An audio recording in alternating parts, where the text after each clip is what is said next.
आज आप एक क्रिश्चियन हैं या हिंदू हैं? सर मैं तो हिंदू ही हूँ सर, जन्मजात से हिंदू हूँ।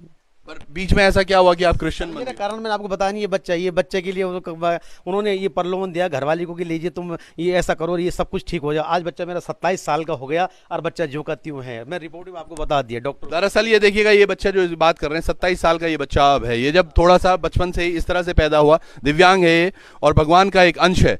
इसकी थोड़ी तबीयत इस तरह से थी कि इसके माँ को और इसके पिताजी को बड़े अच्छे से प्रलोभन में ले लिया गया कि आपकी हम पूजा करेंगे, अर्चना करेंगे और आपको हम क्रिश्चियनिटी अगर अपनाएंगे आप तो सब कुछ ठीक हो जाएगा और आपका बच्चा ठीक हो जाएगा। यही बात थी? हाँ सर, हाँ सर, यही। और इनके देखिए मकान से ही नहीं, अंदर से भी सभी जगह से देवी देवताओं के फोटो इन्होंने हटा दिए और ये क्रिश्चियन धर्म अपनाने के लिए इतना आतुर थे क्योंकि इनको अपना बच्चा प्यारा था। एक और भाई है यहाँ पर, ये भाई हमारे साथ है जिनके 7 भाई हैं। 7 भाइयों में से ये इकलौते भाई ऐसे हैं जिन्होंने क्रिश्चियनिटी को नहीं अपनाया।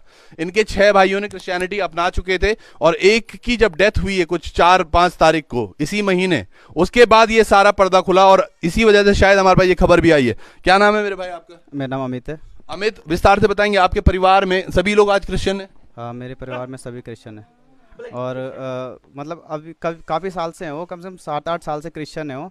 तो अभी रिसेंट में जब मेरे भाई की डेथ हुई तो उन्होंने मेरा भाई जो पास्टर है उसने बहुत बड़े उसको पासवान को कॉल किया कि हमें मतलब जगह दो कि मेरे भाई की डेथ होगी, कि मतलब क्रिश्चियनिटी के मतलब उस हिसाब से रीति रिवाज से उसका अंतिम संस्कार करना चाह रहे थे वो। बट उन्होंने उसको बोला कि मतलब हम चार्ज करेंगे। तो उन्होंने 25 से 30 हज़ार रुपये तक की मांग करी कि आप इतना जमा कराओ तभी जाकर इसको दफनाया दिया जाएगा। पर लास्ट में फिर जब हमारे पास पैसे नहीं हुए तो हमने फिर हिंदू रीति रिवाज के हिसाब से उसका क्रियाक्रम करवाया। कितनी बड़ी बात है। ढकोसला देखिए आप कितना बड़ा है। हमेशा गा गू कर कहीं पर संगीत महोत्सव करके ये क्रिश्चियन लोग आते हैं। कई जगह आपने इस तरह से पाठशालाएं होती भी देखी होंगी।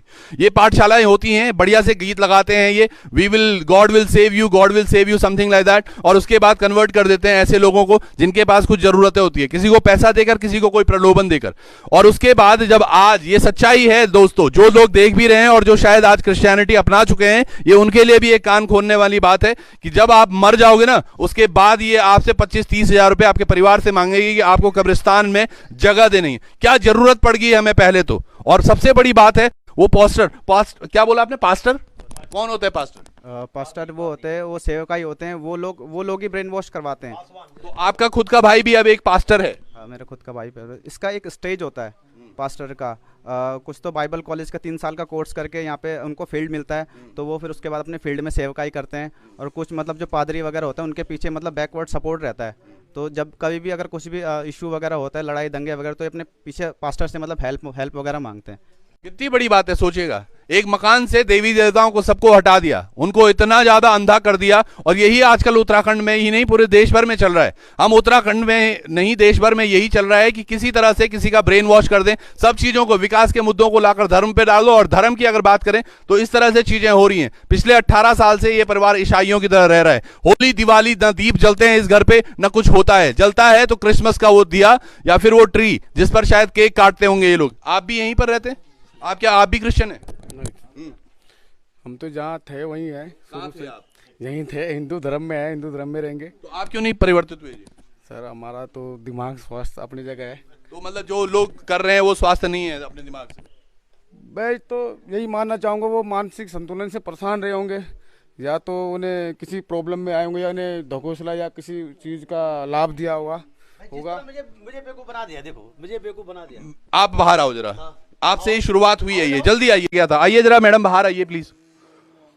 ये बच्चे की मम्मी हैं, ये इनकी वाइफ हैं, और इनको अपने बच्चे को बचाने के लिए क्या प्रलोभन दिया गया था आपको? 2 मैडम आई थी और उन्होंने बोला कि आंटी तुम्हारा बच्चा ठीक हो जाए तो तुम उसमें बैठोगे चर्च में। हाँ, ये ऐसे हो जाए तो हमें चाहिए क्या? कथा जैन आप चर्च में कथा दिन कत गए हम, कभी कभी जाना कभी नहीं गए था। बस ये एक चक्कर हम बस ये नहीं भैया तब तक बाद नहीं गए। और जन जो मकान पर आई हैं मूर्ति हटें तो तब आपन विरोध नहीं करते?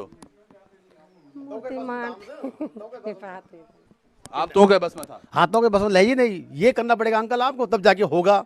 ये भी कर लिया, आज देखो ये स्थिति है। बहुत बुरा है। क्या कर रहे हो आप? ये धर्म के ठेकेदारों को हिंदुत्व बचाने की बात कर रहे हो आप, और कुछ लोग इस तरह से बाजारों में घूम रहे हैं जो कि अलग अलग पट्टियां पढ़ाकर हमारे जो भोले भाले हैं लोग उनका माइंड वॉश कर रहे हैं। टीवी विस्थापित हैं ये लोग। इस पर हम अगली खबर जरूर करेंगे। उस चर्च में, कौन से चर्च से आते थे भाई ये? बिलीवर चर्च से आते हैं।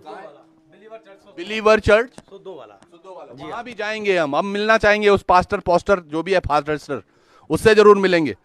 ये हमारे धर्म की बात है, ये हमारी संस्कृति की बात है, और संस्कृति की बात अगर इस तरह से अधूरी रही, ये खंडित मूर्तियां आज बहुत कुछ बोलती हैं, और दर्द भी है, और लग रहा होगा बरसात में है तो भीगने दो। यही उत्तराखंड चाह रहा है कि आदमी भीगे, अश्रु में डूबे, तब जाके शायद किसी की आंख खुलेगी। जुड़े रहिएगा।